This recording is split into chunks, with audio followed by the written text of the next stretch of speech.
Selamat sore Bapak Ibu yang dikasihi oleh Tuhan Yesus Kristus. Kita akan masuk di dalam ibadah keluarga pada sore hari ini. Mari kita mempersiapkan hati dan pikiran kita sehingga tuntunan dan penyertaan Tuhan sajalah yang menyertai kita. Umat yang dikasihi Tuhan, mari berdiri untuk menghadap Tuhan dan menyembahnya serta memuliakan namanya, sebab kasih setianya besar atas kita dan menguatkan kita menjalani kehidupan ini. Kidung Jemaat 5 bait 1 dan 2.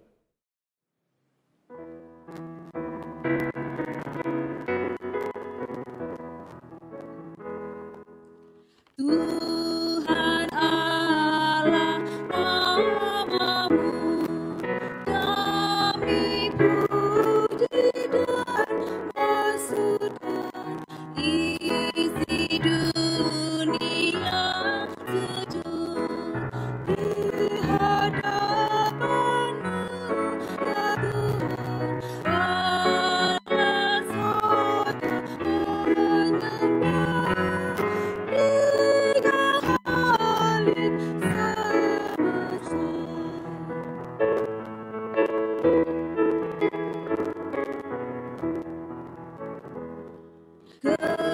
Kerubim dan serafim memuliakan Yang Suci, para rasul dan nabi, martir yang berdoa putih, gereja yang kudus esa, kepadamu menyembah. Mari kita berdoa. Segala puji syukur kami naikkan bersama dengan Tuhan Yesus, yang adalah penolong kami yang setia. Dengan setia Tuhan selalu berjalan bersama dengan kami. Tanpa Tuhan, maka tiada mungkin kami dapat terus hidup dan berkarya hingga saat ini. Kiranya itu semua menjadi kesaksian hidup yang terus menguatkan iman kami bersama dengan Tuhan. Kiranya melalui ibadah kami pada saat ini, kami makin dikuatkan untuk terus memuliakan nama Tuhan dimanapun kami berada. Besertalah dengan kami di dalam ibadah ini senantiasa. Di dalam kasih Tuhan Yesus Kristus, kami berdoa dan bersyukur. Amin. Tetap berdiri. Kita membaca Mazmur atau bermazmur dari Mazmur 138 ayat 1 sampai dengan ayatnya yang ketiga. Bagi umat Tuhan yang beribadah bersama di rumah, boleh membaca secara bergantian. Mazmur 138 bait ayat 1 sampai ayatnya yang ketiga yang menyatakan, nyanyian syukur atas pertolongan Tuhan, dari Daud. Aku hendak bersyukur kepadamu dengan segenap hatiku. Di hadapan para Allah, aku akan bermazmur bagimu. Aku hendak sujud ke arah bait-Mu yang kudus dan memuji nama-Mu oleh karena kasih-Mu dan oleh karena setia-Mu. Sebab Kau buat nama-Mu dan janji-Mu melebihi segala sesuatu. Pada hari aku berseru, Engkau pun menjawab aku. Aku menambahkan kekuatan dalam jiwaku.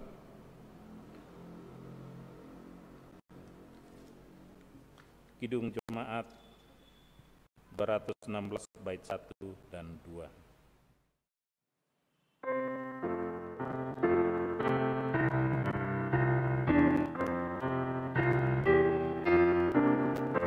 Sang Kristus telah bangkit dan Dia kuasa sejahtera telah dikekal. Nyanyikan pujian, nyanyikan pujian, nyanyikan pujian. Sang Putra lah Raja perkasa benar.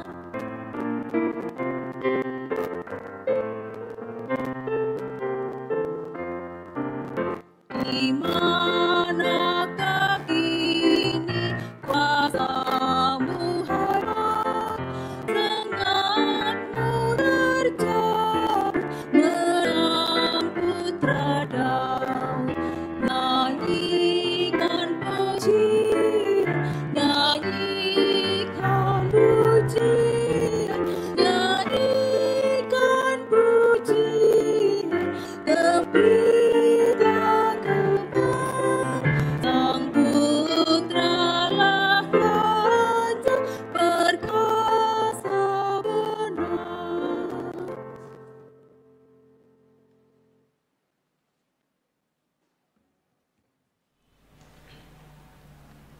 Saudara-saudara yang dikasihi Tuhan, kita akan masuk di dalam proses pemberitaan firman Tuhan. Mari sebelumnya kita akan satu dalam doa. Mari kita berdoa. Ya Tuhan, firman-Mu adalah air kehidupan yang memberi ketenangan bagi diri kami. Maka dalam kuasa Roh Kudus-Mu, bimbinglah kami agar dapat mendalami dan melaksanakannya dalam hidup sehari-hari. Amin. Saudara-saudara yang dikasihi Tuhan, mari kita berdiri. Pembacaan Alkitab pada hari ini diambil dari surat 1 Yohanes pasal 3 ayat 23 sampai 24. 1 Yohanes pasal 3 ayat 23 sampai 24 yang menyatakan, dan inilah perintahnya itu, supaya kita percaya akan nama Yesus Kristus anaknya, dan supaya kita saling mengasihi sesuai dengan perintah yang diberikan Kristus kepada kita. Barang siapa menuruti segala perintahnya, ia diam di dalam Allah dan Allah di dalam dia. Dan demikianlah kita ketahui bahwa Allah ada di dalam kita, yaitu Roh yang telah Ia karuniakan kepada kita. Demikianlah pembacaan Alkitab. Terpujilah nama Tuhan. Haleluya.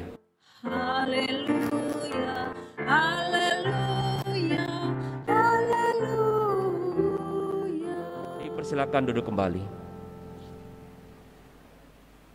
Saudara-saudara yang dikasihi oleh Tuhan kita Yesus Kristus, salah satu yang menjadi pergumulan gereja pada zaman para rasul adalah kehadiran dari sebuah kelompok yang bernama kelompok Gnostik. Secara sederhana, kelompok Gnostik ini memadukan 3 pandangan. Yang pertama itu adalah filsafat Yunani, lalu yang kedua adalah pemahaman daripada agama Yahudi, dan yang terakhir adalah pemahaman dari agama Kristen. Walaupun sebenarnya kalau kita lihat lebih dalam, apa yang dipahami oleh kalangan Gnostik ini tidaklah 100% pemahaman iman yang tepat dari sudut pandang iman Kristen. Kelompok ini menyatakan bahwa Yesus itu adalah hanya seorang manusia biasa yang berprofesi sebagai seorang rabi atau guru agama. Dia bukan Tuhan. Tetapi Yesus dipandang memiliki keistimewaan karena ia dipilih oleh Allah berkat pengetahuan yang dimilikinya di dalam roh. Jadi pengetahuan dalam roh itulah yang membuat ia mampu untuk melakukan mujizat. Dan ketika ia berada di atas kayu salib, maka dikatakan penderitaan yang dialami itu hanyalah sifatnya jasmani, tetapi secara rohani sebetulnya tidak. Dan roh itu pula yang kemudian membuat pribadi Yesus mengalami kebangkitan dan kemudian naik ke sorga. Saudara-saudara, kenapa pemahaman Gnostik ini begitu menekankan hal ini? Karena mereka memang memahami bahwa jiwa itu adalah sesuatu yang sangat penting. Jiwa adalah sesuatu yang sifatnya merdeka, yang tidak terikat oleh apapun. Jadi karena itu jiwa punya nilai yang tertinggi dalam kehidupan manusia. Persoalan secara jasmani, persoalan dalam tubuh itu tidak perlu dipusingkan oleh manusia, karena itu sifatnya adalah fana atau tidak abadi. Yang penting adalah bagaimana manusia memikirkan hal-hal yang sifatnya roh tadi itu. Karena roh itu menurut pandangan mereka tidak bisa dihancurkan. Jadi nggak apa-apa sepanjang tindakan itu misalnya walaupun dilakukan oleh tubuh jasmani kita salah, tapi kalau misalnya roh kita senang melakukannya, maka hal itu bukan dosa. Itu pandangan daripada kelompok Gnostik. Saudara-saudara, hal inilah yang kemudian dikritisi oleh Rasul Yohanes. Ia kemudian dengan tegas menyampaikan bahwa apa yang disampaikan oleh Gnostik itu adalah sesuatu yang menyesatkan dan tidak sesuai dengan apa yang dipahami dalam iman Kristen yang sejati. Yang pertama disampaikan oleh Rasul Yohanes adalah Yesus adalah Tuhan yang sungguh-sungguh menjadi manusia. Jadi bukan manusia biasa yang diangkat atau dijadikan sebagai Tuhan. Karena tidak ada manusia yang bisa mengklaim dirinya adalah Tuhan. Diri Yesus dan Tuhan adalah satu kesatuan yang utuh, bukan sesuatu atau dua pribadi yang sifatnya berbeda. Jadi karena itu kalau kita baca dalam ayat 24a dalam pasal 3 ini, Rasul Yohanes menuliskan di situ, barang siapa menuruti segala perintahnya, ia diam di dalam Allah dan Allah di dalam dia. Lalu yang kedua, saudara-saudara, iman Kristen itu menolak pembedaan antara yang sifatnya jasmani dan roh itu. Jasmani dan roh itu tidak bisa dibedakan. Dan karena itulah sama seperti jasmani yang punya potensi untuk melakukan dosa, maka roh juga punya potensi untuk melakukan dosa. Atau kalau secara sederhana mungkin bisa dijelaskan begini. Rohlah yang kemudian merancang atau memikirkan perilaku yang jahat. Dan tubuh jasmani kita yang kemudian melakukannya dalam tindakan yang nyata. Jadi antara jasmani dengan roh ini punya sesuatu yang sifatnya kerjasama. Roh yang berpikir, jasmani kita yang melakukan. Dan karena itulah dalam ayat 24b Rasul Yohanes menulis begini. Dan demikianlah kita ketahui bahwa Allah ada di dalam kita, yaitu Roh yang telah Ia karuniakan kepada kita. Artinya Allah menyediakan Roh-Nya untuk menemani kehidupan kita. Dialah yang memberikan Roh itu bagi kita. Roh Allah atau Roh Kudus itulah yang kemudian menuntun hidup kita dan kemudian menjadi tanda yang hidup dari kehadiran Allah ketika kita mau mendengar dan dituntun oleh Roh-Nya tersebut. Jadi saudara-saudara, roh kita yang berdosa ini bisa kemudian mengalami proses pembenaran. Roh kita bisa melakukan kebaikan. Bagaimana caranya? Yaitu ketika kita mengundang Roh Allah untuk masuk dalam kehidupan kita. Jadi dengan demikian Roh bisa saja melakukan kebaikan sepanjang Roh Allah itu hadir dalam kehidupan kita. Jadi karena itu berulang kali ditekankan di dalam pemahaman iman Kristen, sangatlah penting kita kemudian untuk membuka hati kita bagi pekerjaan Roh Kudus. Karena apa? Karena dalam segala situasi roh kita juga sama sifatnya, lemah seperti tubuh jasmani kita, sehingga mudah untuk jatuh dalam dosa. Lalu kemudian yang ketiga, Rasul Yohanes menuliskan begini dalam ayat 23b. Dan supaya kita saling mengasihi sesuai dengan perintah yang diberikan Kristus kepada kita. Jadi di sini Rasul Yohanes menentang sikap para pengikut Gnostik yang tidak menekankan sikap atau perilaku yang baik. Karena menurut mereka hal itu nggak perlu. Tidak perlu untuk berbuat baik, tidak perlu untuk mengasihi orang lain. Karena apa? Karena itu tindakan yang sifatnya jasmani, nggak butuh. Tetapi Rasul Yohanes mengatakan bahwa iman Kristen justru mengajarkan agar kita dapat melakukan hal-hal yang baik bagi sesama sebagai bentuk kesaksian kasih. Nampaknya di sini Rasul Yohanes mengingat betul apa yang diucapkan Tuhan Yesus.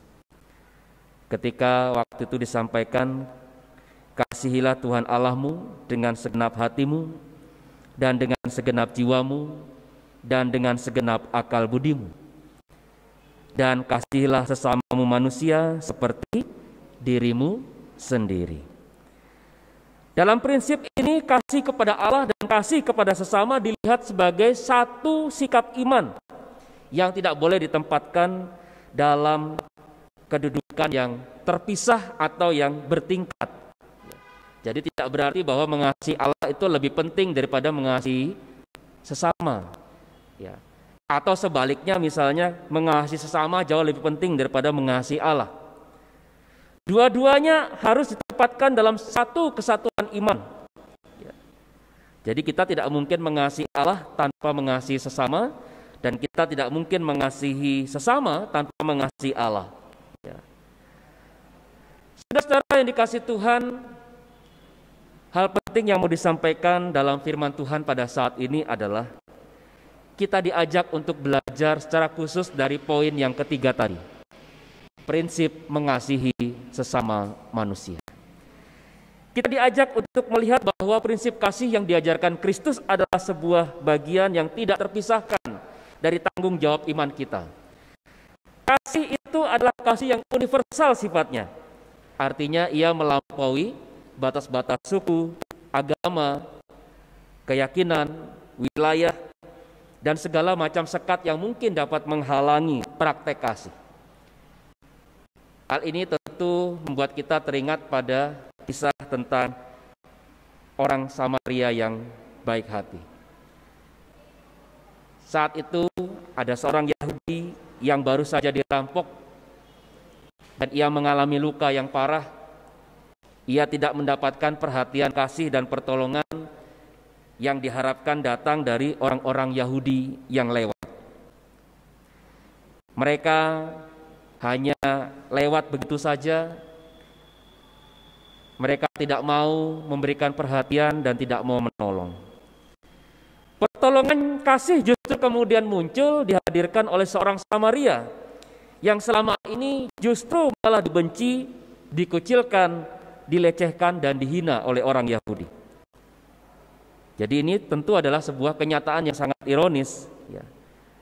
Namun kasih ternyata tidak membuat orang Samaria itu mengabaikan orang Yahudi yang malang itu. Saudara-saudara, dari kisah orang Samaria yang baik hati ini kita diingatkan bahwa kita bisa membangun kasih terhadap sesama dimanapun berada. Apalagi Rasul Yohanes mengingatkan kita bahwa mengasihi itu adalah perintah Tuhan. Bahkan kita kemudian diingatkan bahwa kasih itu adalah bagian daripada Allah itu sendiri.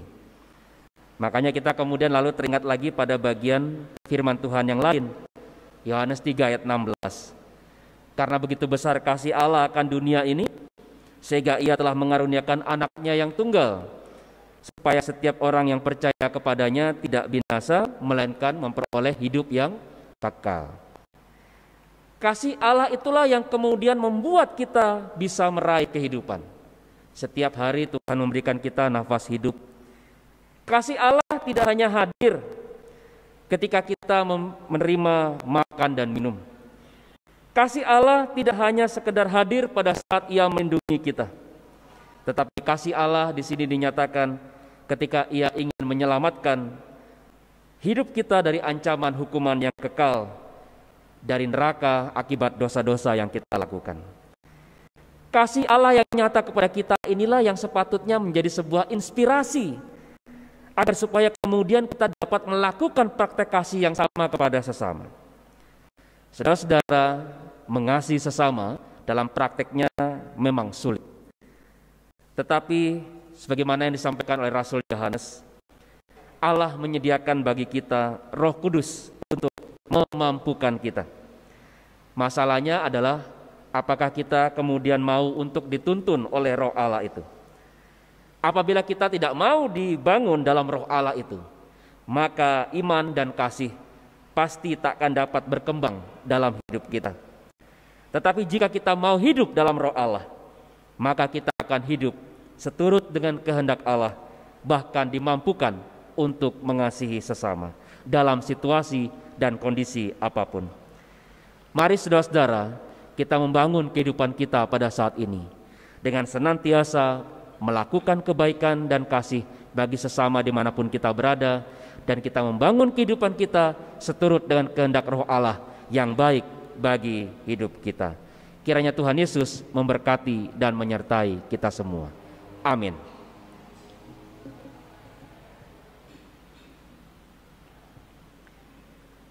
Saudara-saudara yang terkasih dalam Tuhan, kita akan merespons akan firman Tuhan dari Gita Bakti 231 bait pertama dan kedua.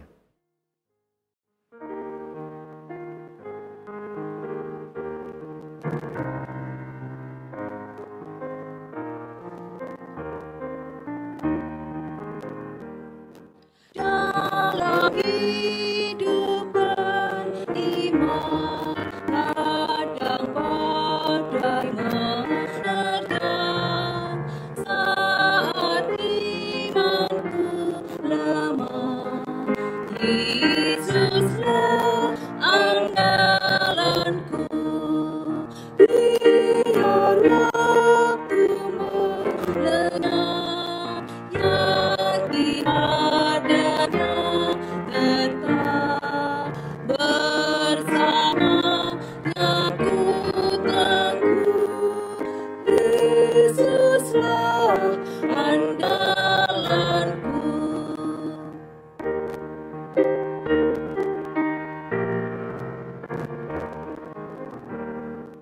Cahaya Roh-Nya yang terang, masuk hati yang gersang, tuntunannya pun teguh. Yesuslah andalanku. Biar waktu malanya,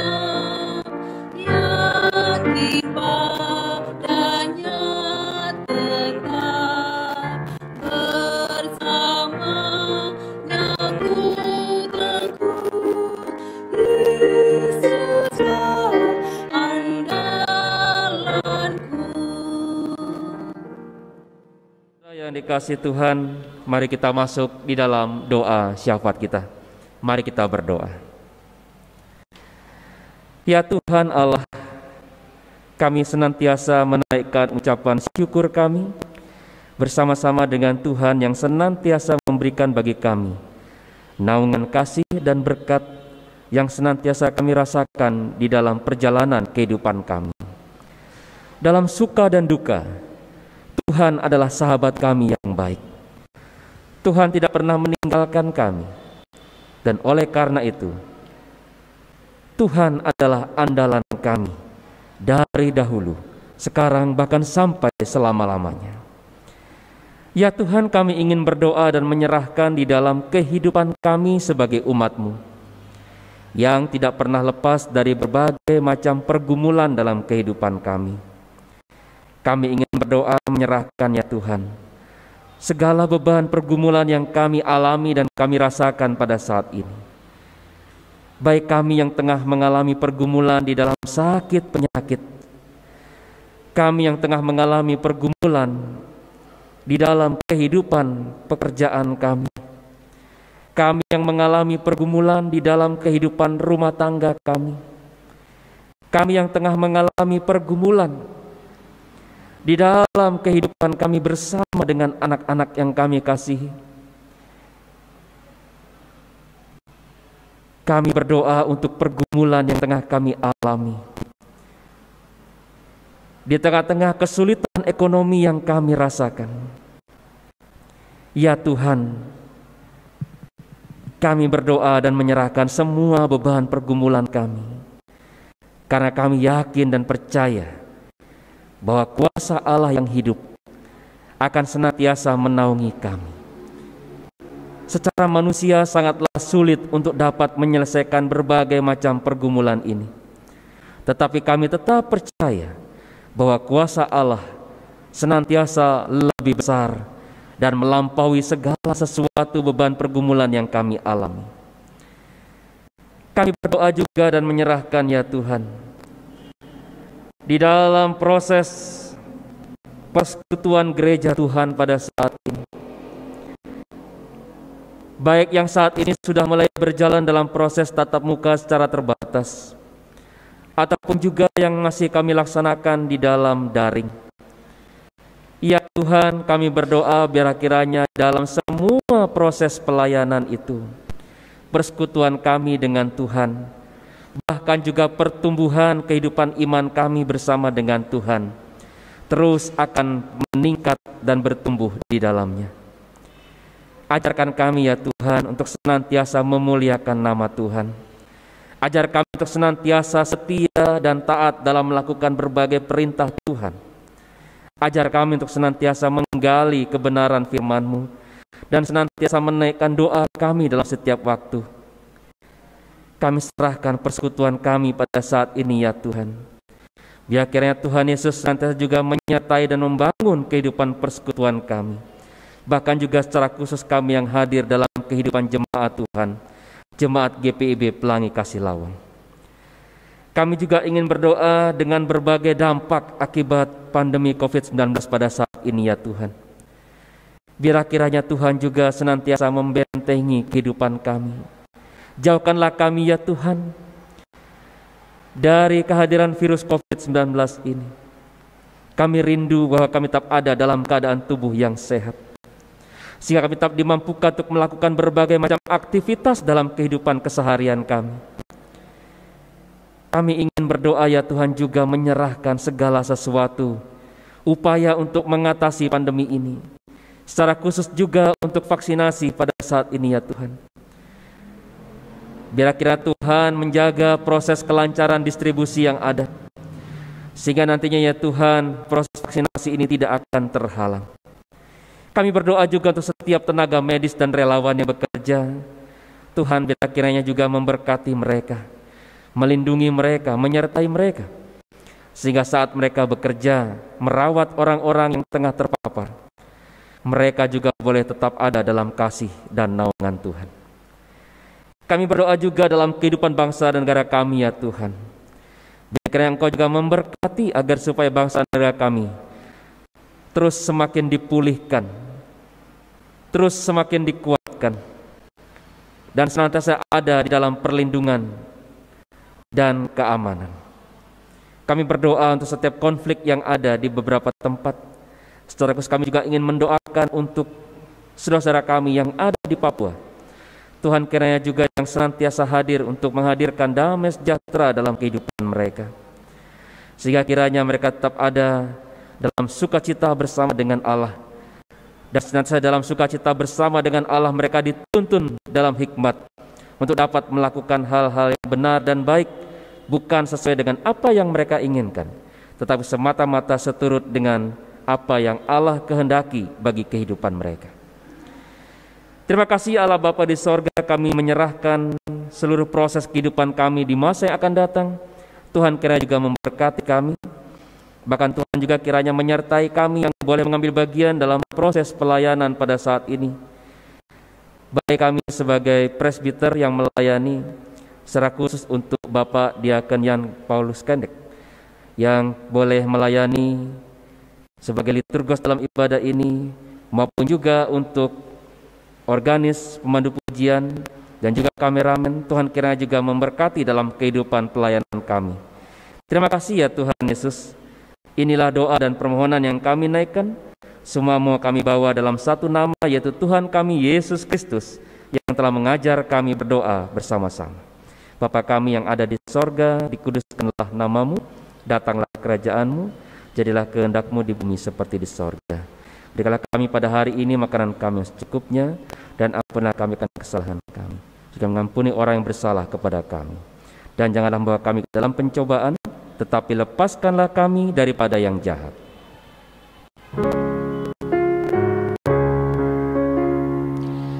Karena Engkaulah yang empunya kerajaan dan kuasa dan kemuliaan sampai selama-lamanya.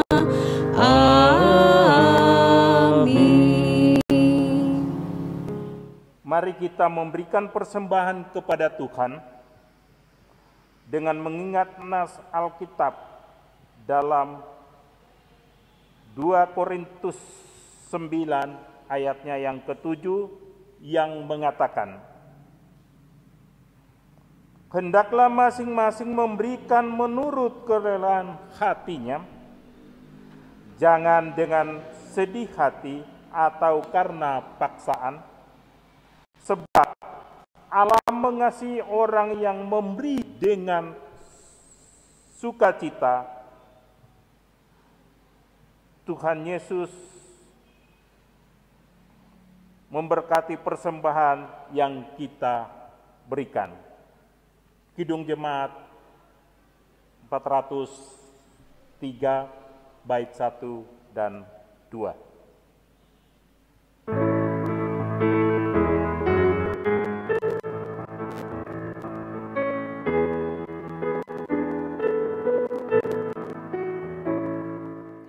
Hujan berkat dan tercurah, itulah janji kudus, hidup sekar dari surga, dan diberi penebus. Hujan berkat-Mu, itu yang kami perlu. Sudah menetas berkat-Mu, biar tercurah penuh.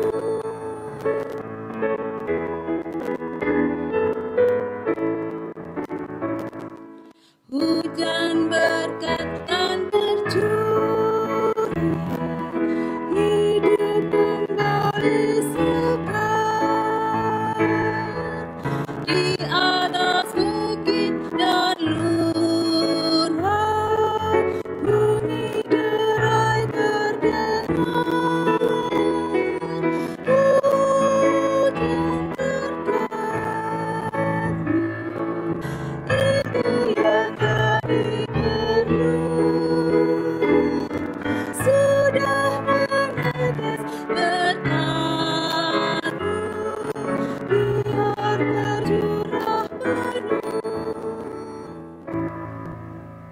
Jemaat Tuhan, mari berdiri untuk menyerahkan persembahan ini kepada Tuhan dalam doa syukur. Kita berdoa.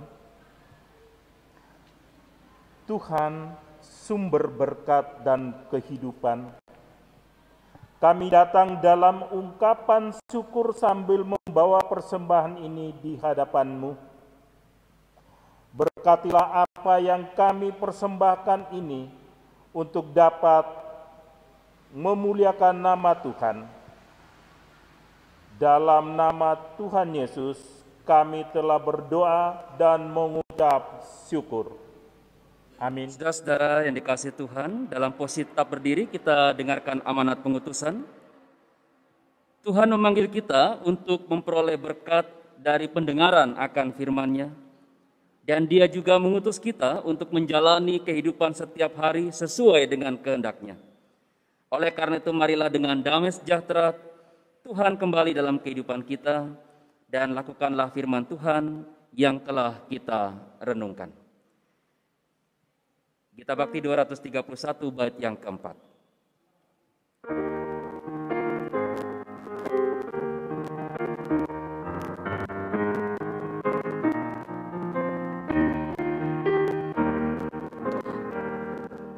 Walau dunia kan lenyap, ku percaya padanya sampai akhir hidupku. Yesuslah andalanku, biarlah dunia lenyap, yakin padanya tetap bersamanya ku teguh. Yesuslah andalanku. Saudara-saudara, mari kita akan mengarahkan hati kita kepada Tuhan dan kita akan menerima berkat-Nya. Kasih karunia dan damai sejahtera dari Allah Bapa dan dari Tuhan kita Yesus Kristus di dalam kuasa penyertaan Roh Kudus menyertai kita sekalian. Amin, amin, amin.